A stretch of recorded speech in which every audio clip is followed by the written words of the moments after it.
A couple of weeks ago,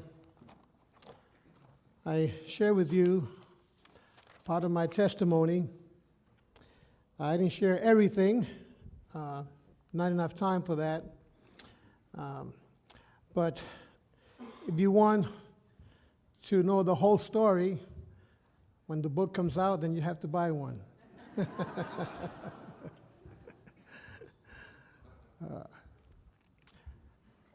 Psalm 40. This should be our testimony. This scripture should be memorized by every Christian because this is our testimony right here.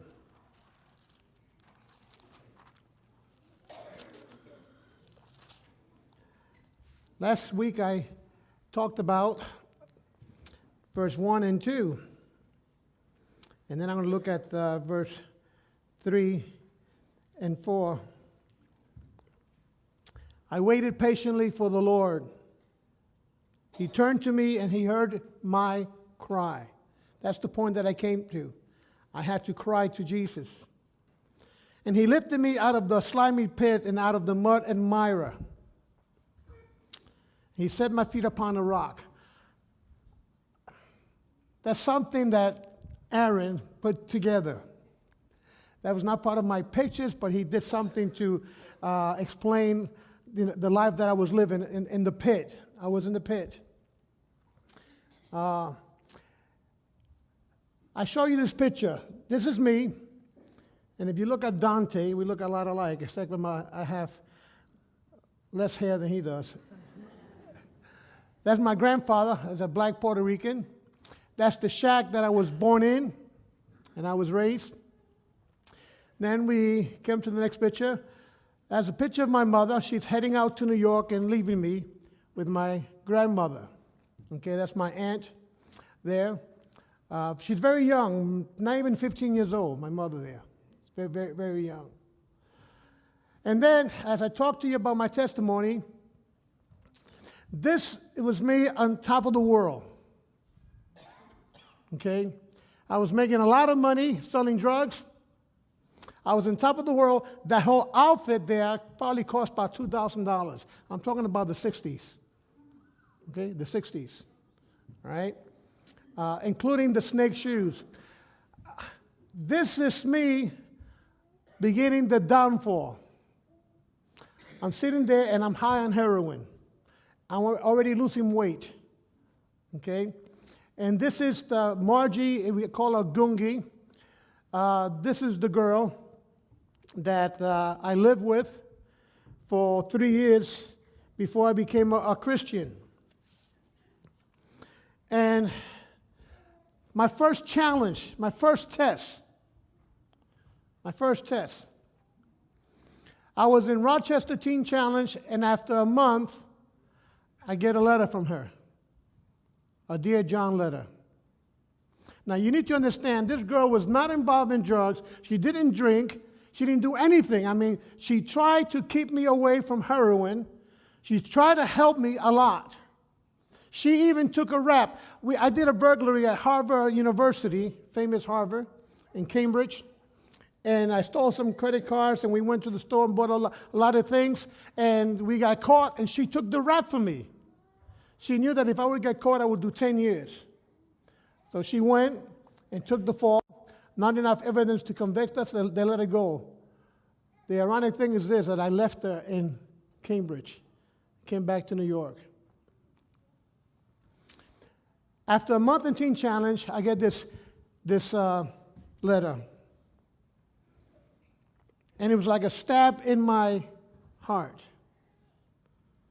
Because at this point, I said to myself, I don't understand. I was a junkie. I used to hit her. I took advantage of her. I abused her. And now I'm a man that could give her a good home, love her, and treat her like a princess, and she doesn't want me. You see, it's not the fact that she broke it, the relationship. The issue was this. Like I explained to you last week, I went through a lot of rejection in my life, and here's another rejection. So after a month in Teen Challenge, I told the director, I have to go to New York and talk to her. He says, if you leave, you can't come back. I said, this is God speaking to me. I have no desire to get heroin. I don't want to. I just got to talk to her. You see? He says, Angel, if you leave, you can't come back. And I left without their permission. And when I went to New York, 177 Alexander Street, the 10th floor, the moment I opened the door and I went in, my grandmother looked at me. She says, Hijo mío, tú eres diferente. One look, she says, my son, you're different. Something happened to you. And I told her, Mom, Jesus changed my life. And I prayed with her, and I led her to the Lord. She got saved. The next day, I went to look for Gungi, Margie there. I went to look for her and to talk to her. And what happened there was that she had another guy. He was a soldier. I mean, God is awesome. God is awesome. Okay? And he was a soldier. He's about to go back to his wherever he was stationed at. And he didn't want to see me because he thought I was going to go upside his head and beat the, living day out of him. Okay? And I said, no, I won't touch him. I just want to talk to both of them. And as I talked to her, I explained to her the change in my life and how God changed me and that I want to serve God. The guy that was sitting next to her, now check this out, started to cry. You know why? Because he was a backslidden Christian. God is awesome. And he says, I have to get right with God. And I looked at her and I said, Margie, you got to choose him or me, but I'm choosing God. And I'm leaving. You either follow me or you stay. And as I left, she was going back and forth like this. And then she went to him. Long story short, they had a kid. He was in the service. While he was in the service, she met another young guy, got together with him. He introduced her to drugs. She got addicted. She died from AIDS. She died from AIDS. That was I went back to the Teen Challenge program, and they took one look at me, and they knew that I didn't do anything wrong. They took me in. And I was there for 2 more months, and then I was sent to Rivers, Pennsylvania, God's mountain, heaven on earth. And I mean, seriously, heaven on earth. I mean, Linda and I took my wife to see it. And she went out to the front, and I showed her where I used to sit at. And the moment she got to that spot, she started to cry because the presence of God was so mighty. It was incredible presence of God.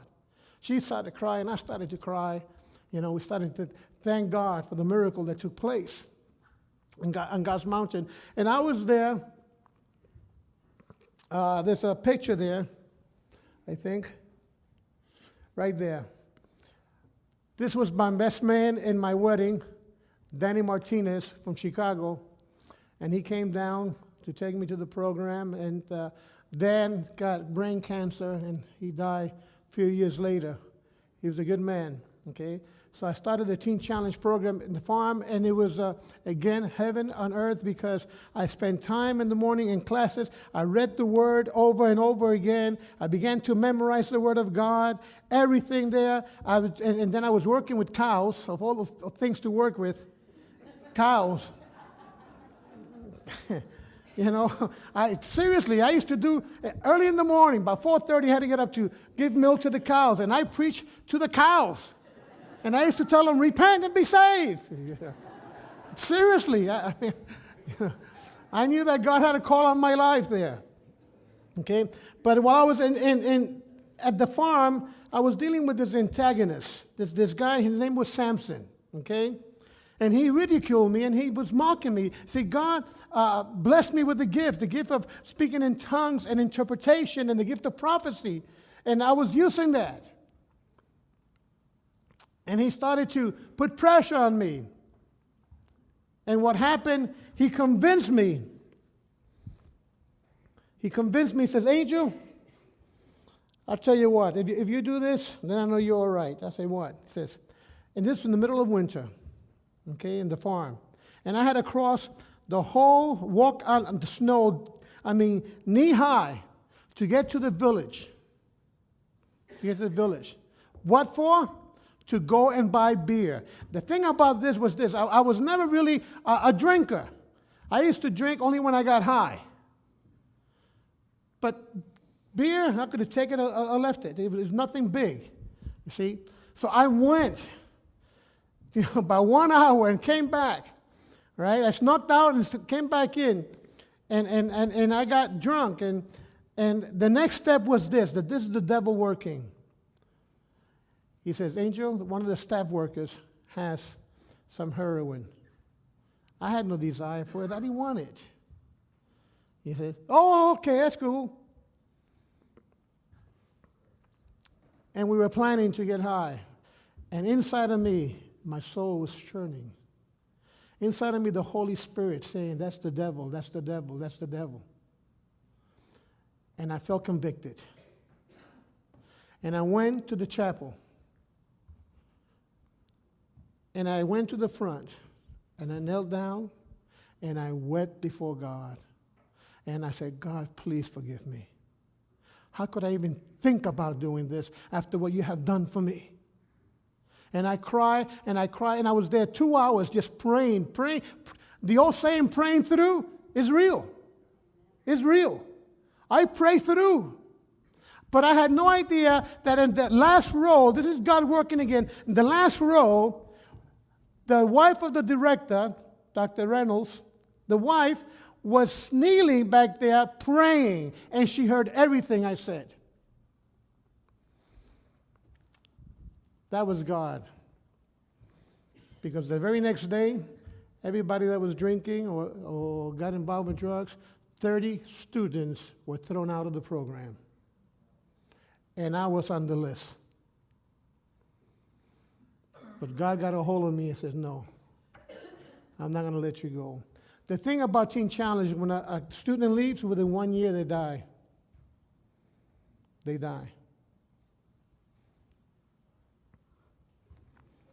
And from that moment on, I decided just to dedicate my life completely to Him.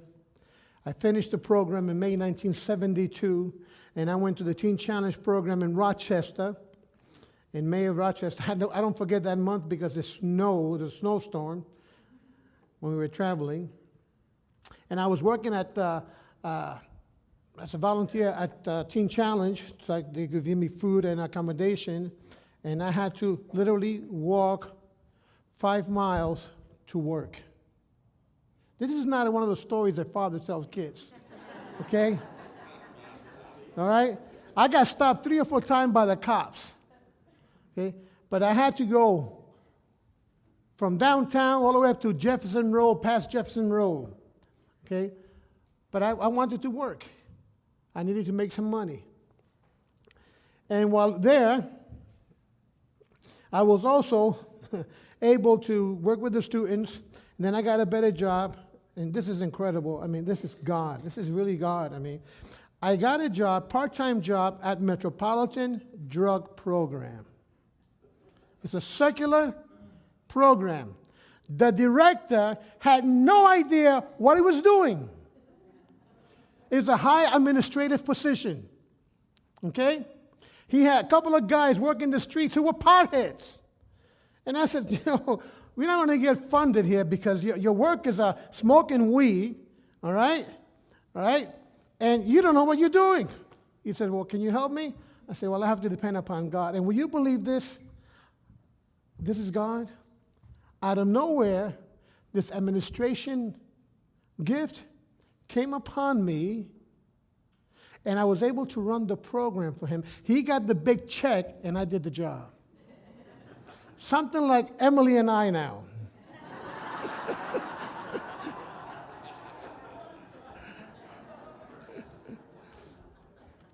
And I ran that program, and we saw fruit. And then I knew that God was calling me to go to school. So I had Elam Bible Institute or Roberts Wesleyan College. Which one do I choose, Lord? Which one do I choose? Well, I was involved in youth ministry at Faith Temple Church. And the director of Teen Challenge, Mark Goodman, a Jewish guy, he came back one night. He says, "The Angel, you got to check this mama out. She's sweet, you know." And I said, "Yeah." His girlfriend played the piano in the church, and this girl did sign language. So he described her to me, okay? And I said, "Okay, Sunday morning, I'm not going to go worship God. I'm going to check this mama out." I mean, I have to be honest, all right? I have to be honest. And what happened Saturday night at the youth ministry, I'm playing ping pong, and through the door comes this girl with a guy named Tyler. And I looked at my friend Johnny. I said, "Johnny, that's my future wife." He says, "You don't even know the girl." I said, "That's my future wife." "Angel, you're crazy." I said, "Tell me another one. I heard that before." and the sweet thing, this flower, noticed that I was hitting the ball towards her, and I was getting her attention, and she was talking with this guy, Rick Ferguson, and two other guys, some theological discussions. I decided to go help her out. And we started talking back and forth, and she was talking about she lived in Gravenhurst. Says, "Oh, Gravenhurst, I love to ski." Never skied in my life. Never skied in my life. You know, and I spoke some Spanish. She says, "I would like to learn some Spanish." Well, I could teach you. I could teach you some Spanish, you know. And as we're talking back and forth, she says, "Oh, wait a minute. What church do you go to, Bethel? Do you do sign language there?" "Yeah." "Oh, you're the girl I'm supposed to check out tomorrow." Just like that. Just like that. We started dating. Wedding that we went to, Linda and I. We started dating and seeing each other. Every date we had, listen, young people, it was either a church, a youth meeting, a youth rally, a seminar. That's where we went for dating. We knew that if we get out of that circle, we will open ourselves to temptation. Hint, hint.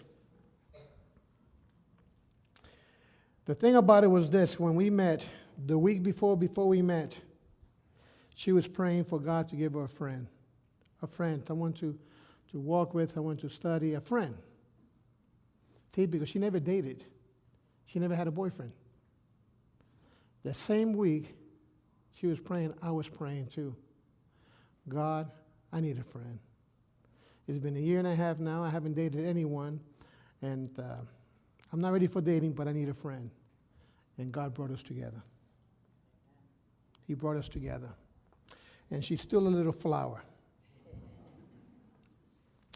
So meeting her, she was a student at Roberts Wesleyan College. I decided to go to Roberts Wesleyan College.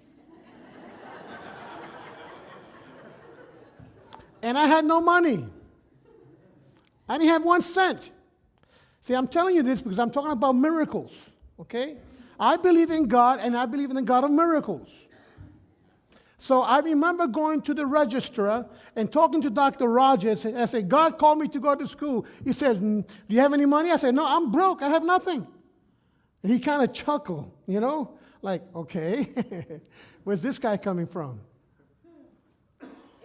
He went away and got a $1,000 type of scholarship to help me to go for that semester, or part of that semester. So I borrowed $1,000, right? And because I was able to play basketball, they gave me some kind of scholarship for that semester. God working again. At the end of that semester, it was summer. Every student in the summer goes to work, right? To get money for the following summer, correct? Unless you're rich, you have to work. So I had a job at Kodak that gave you a lot of money to work there, but Teen Challenge needed a staff worker for $15 a week. Do I pick $250 a week in the 1960, or do I pick $15? Well, God saved my life, $15 a week. So I worked for Teen Challenge, and everybody thought I was crazy. "Angel, how are you going to go to school?" God will take care of it. God will take care of it. but come on, you need common sense here, Angel. All my friends, are you crazy? God will take care of it. The first week I was in Teen Challenge working, a young man got sick. I had to take him to the clinic. While he was seen by the doctor, there was a program called Office of Vocational Rehabilitation right next to it. I went in, talked to them, and said, what is this all about? They said, this is to help drug addicts. I said, well, hey, can you help me? He said, sure, but you got to do a couple of things. I said, what? You got to see a psychiatrist. There's one next door. So I went next door, and this guy evaluated me and showed me 10 ink blots, that's what you call them? Black, yeah, what do you call them? Come on, Ann, help me. Ink blots, okay? And he says, what do you see? I see a lady who needs Jesus Christ. He looked at me. The next card out. What do you see? That's a young man addicted to drugs. He needs help. Every one of them had a salvation story. He said, you're really committed to God, aren't you? I said, yes, I am. Yes, I am. He says, go back, you're accepted. Now check this out. Crazy? God, for the next 3.5 years, paid for my tuition, room and board, food and everything. I didn't have to borrow anything at all. Don't tell me that God is not the God of miracles. You walk in his holy ways, he will see you through. You walk in his holy ways, he will provide for you. And he provided for me. It was at that school that I met Mom and Dad, Ken and Dorothy Floshauer. They became like our parents. And they stood up for our wedding. My mother didn't even show up for my wedding.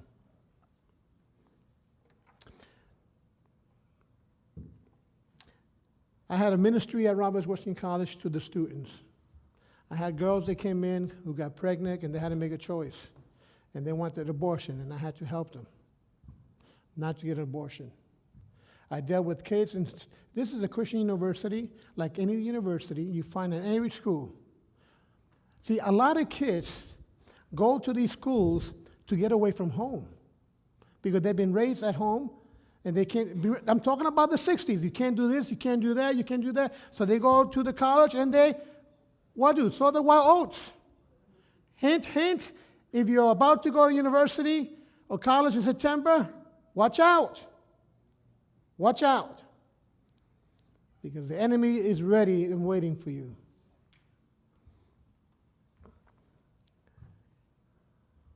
So I had this ministry to the students. God provided. Graduated December 1976. You need to understand it was extremely difficult for me. When I went to college, they put me on probation, university on probation. My reading level was 5th grade reading level. I had no idea what was English essentials. I did not understand what the heck was a verb, an adjective. And the poor girl who was tutoring me, she was going crazy trying to explain it. I said, why do we need a verb? She said, because you have to, it's something of action. And I said, oh man, forget this. It was hard. And honestly, some of the teachers were nice to give me a D. I should have failed. But God kept telling me, I will help you. I will teach you. You could read now. You read the Bible. You could read, and if you could read the old King James Bible, you could read anything.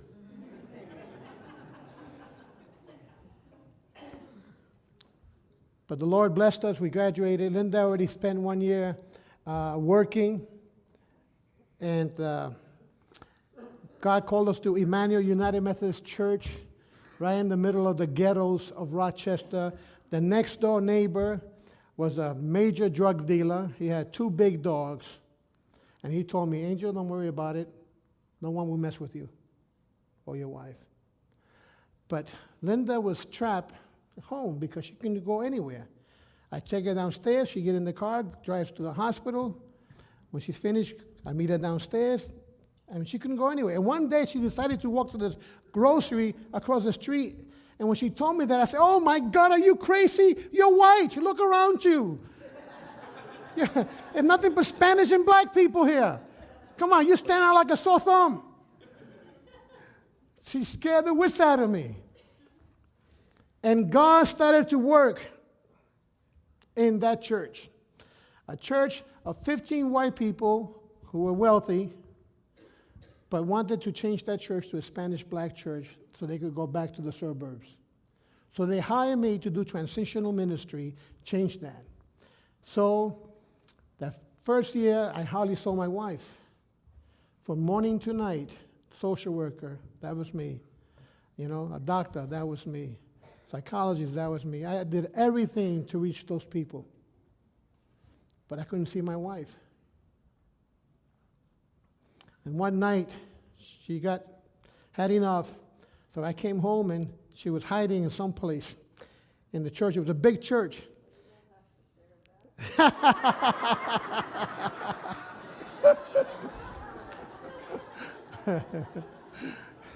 So I was looking for her all over the place, and I couldn't find her, and I'm going crazy upstairs, downstairs, the sanctuary. I said, oh, God, someone told my wife. Oh, my God. I was so nervous. Oh, Lord, please help me, please. You know, and I checked this place 3 times, and there was nothing there. But she was there somehow. I couldn't see her. Finally, I went to the 4th time. She came out, went, boo!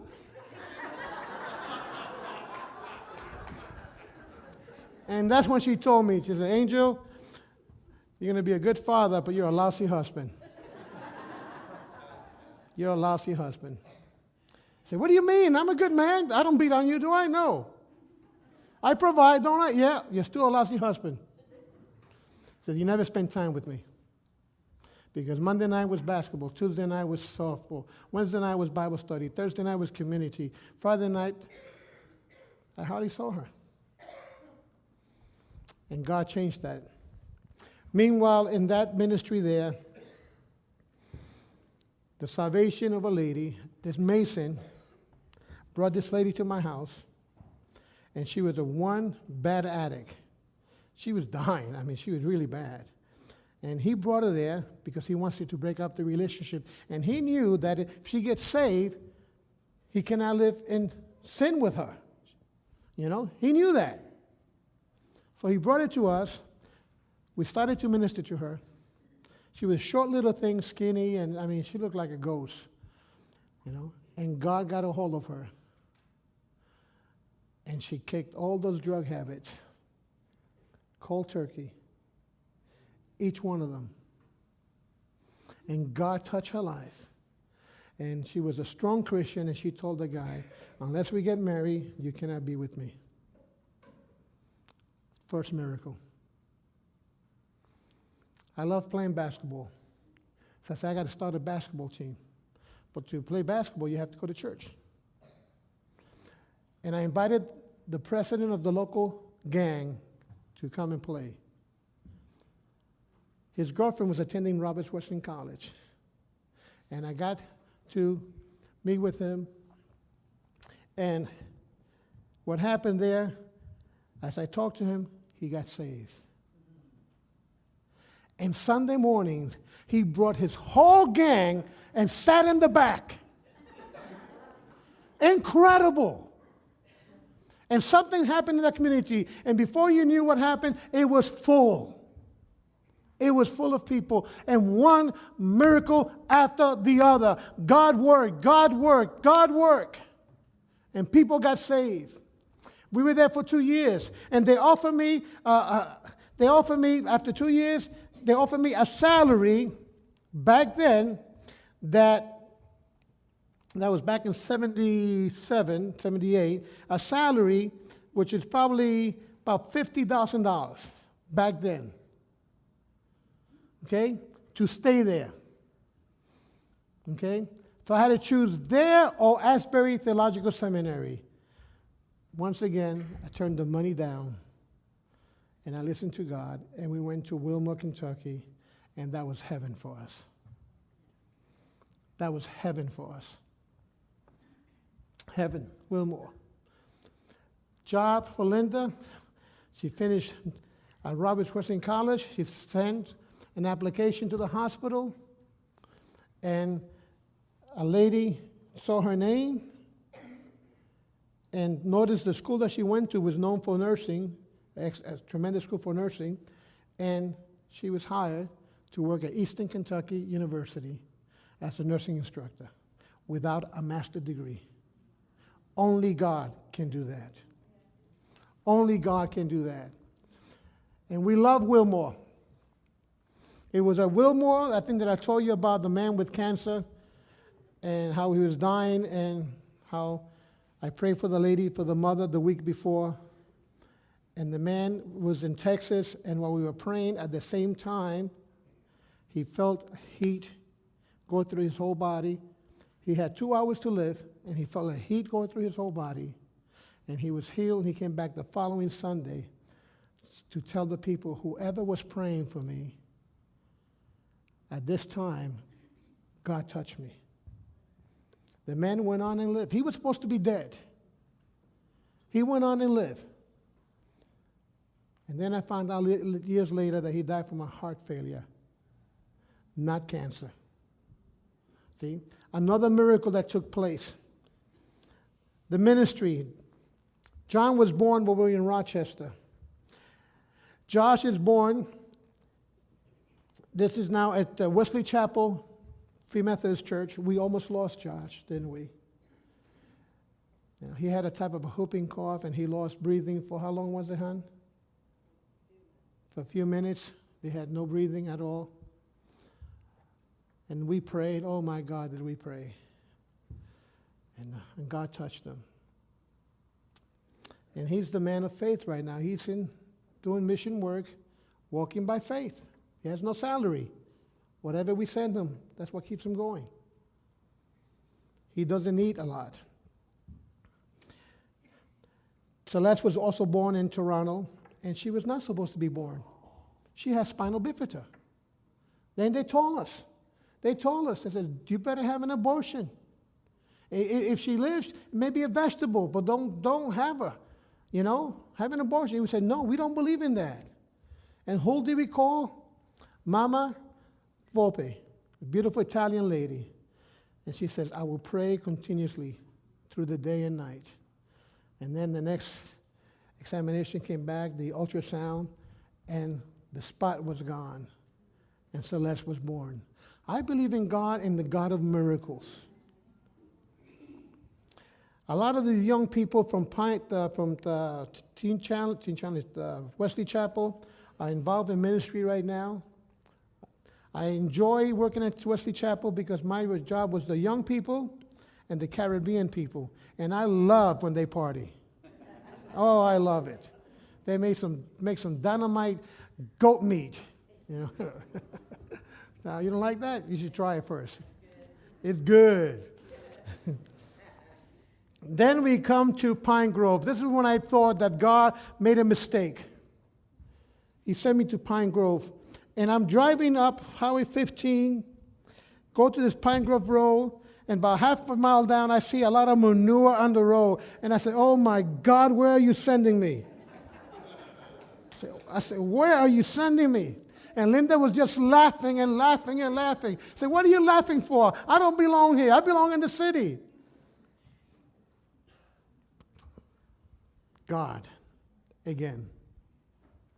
1 week after we were there, I get a phone call. Are you Angel Valentine? Yeah. Are you the ex-heroin addict? Yeah. Are you sure? Of course. Yes. What can I do for you? Can you help me? I said, what's wrong? 53-year-old woman, I'm a heroin addict in Gananoque, in the middle of nowhere. Her niece is right there, Sherry, sister-in-law. Yeah. That first week, this lady, I go to see her, and I lead her to the Lord. And she stopped using heroin. She just died a few years ago, didn't she? But it was a miracle. God said, that's why I brought you here. And I started this incredible youth ministry and this small church in the middle of nowhere, literally in the middle of nowhere. I had a guy come from Toronto. Okay, let me tell you how it happened quickly. I was losing my hair. And I didn't like losing my hair. So I used to go to Kingston for this stylist school, right? And they do some massage in your hair, they put some stuff there, help it to grow. Okay? It failed. It failed. Okay? All right? And the girl that was doing it, I had no idea. I mean, I was so gullible, okay? The girl that was doing it was an ex-stripper. Okay? And she decided to change her lifestyle and become a stylist, And she's sharing with me her story about her boyfriend, who's a part of a mob in Toronto, and he needs to get away. He needs help. He has to stop his drug habit. I said, well, bring him over. Okay, bring him over. And so he came all the way from Toronto to Pine Grove, went to the service, came to our house. We had a lot of people in our house, didn't we? Yeah. And I talked to him about Jesus. And I led him to the Lord in the sofa of my house. This guy was connected to the mob. I sent him to Rochester illegally. I was not supposed to do that. But if they would have asked me, I said, I don't speak any English. Okay.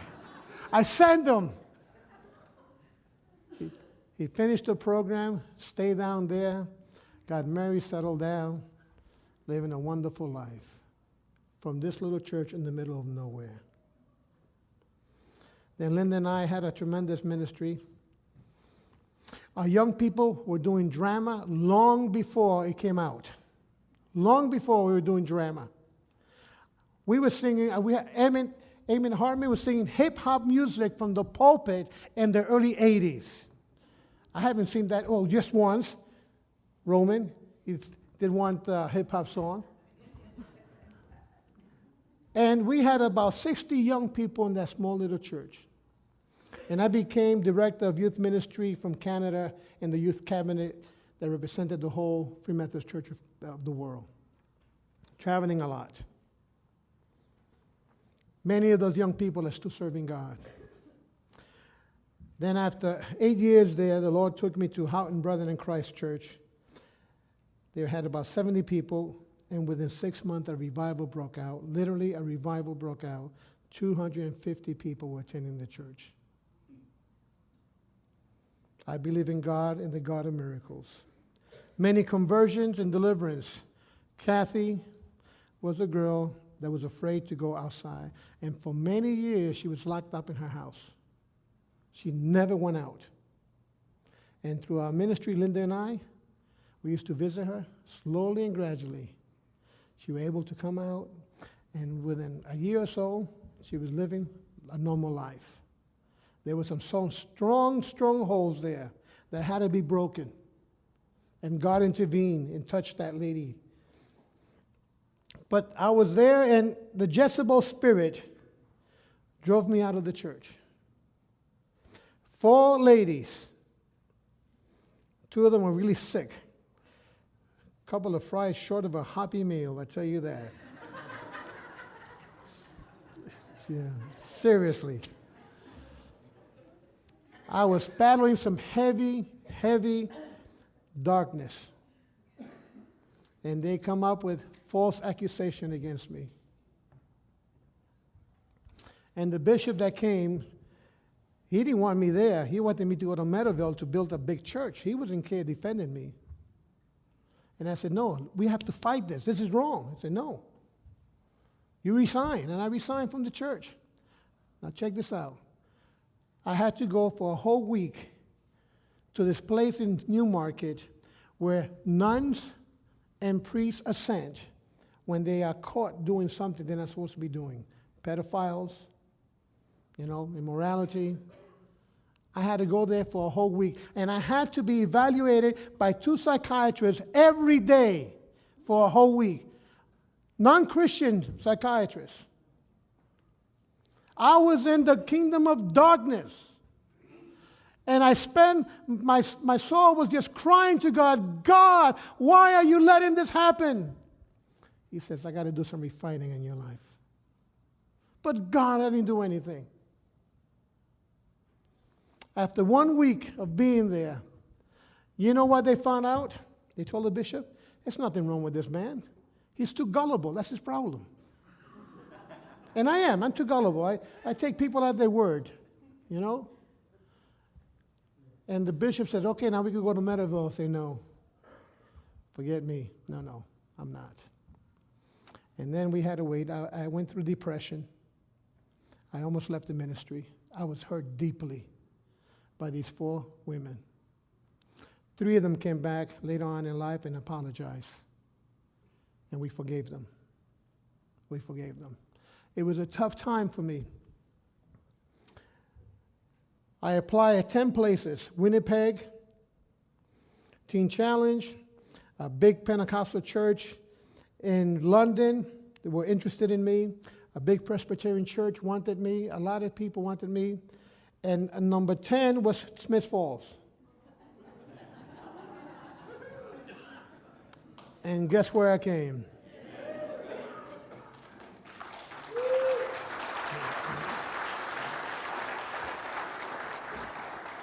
We had about 65 people, and about 30 of them were ready to walk out. And God worked. A miracle. Revival broke out. And within a year, we had 250 people here. A lot of conversions. We developed leaders. This became a healing place for people and for pastors. You know how many pastors have come here and gotten help and healed, and we send them back out? Do you realize that we have sent over 12 couples into full-time ministry from this place? It became a healing church, and we saw miracles. I will never forget Dave Arbel's miracle. I will never forget Sister Rima's miracle. She was supposed to die 2 hours. The family was called, I was called in, and the doctor says, she's not going to make it. Only the man upstairs can help her. I said, that's good enough for me. And her husband and I, we went to her bed, and she had all kinds of tubes. I mean, she was in coma, and we cried and we cried. You know, when you don't know what to say, and you just cry, I said, Jesus, please help her. Don't let her suffer. If she's suffering, take her now. Oh, Lord, raise her from this bed. And a week later, I go back to find out how come they didn't call me for the funeral. And I go back to the intensive care to find out what happened. As I get closer and closer to the room which she was in, I see a lady sitting on the chair. I said, God, that can't be. She was supposed to be dead, Lord. As I got closer, Sister Rima had a big smile on her face. I said, oh my God, God touched you. And the nurse says, no. The doctor said, no. In this case, the doctor said they couldn't do anything. 2 doctors said they couldn't do anything. And she was healed. And she didn't die from cancer. She died from a heart failure 5 years later. I share with you this story because we will continue to embrace the community, introduce them to Christ, and help them grow in their faith. And what I want to do now, I know we have to prepare. We have to prepare for Vacation Bible School. But I want to take a few minutes, and I want to pray. If you need a miracle, a physical miracle, I want you to come up here. I'm going to anoint you with oil, say a few words. But you have to come believing, come accepting. And remember that when I pray for all these people in my past, I didn't know what was going to happen. I did not know. God intervened when He wanted to. When He wanted to. All those miracles, it was God. But I'm going to pray by faith. If it's a physical healing you need, I'll lay hands on you. It may be an emotional healing you need. Maybe you're struggling with some stronghold in your life. Maybe you're struggling with anger, resentment. I don't know. But I would like to pray for you. And Dave is going to play the music, and we're going to pray.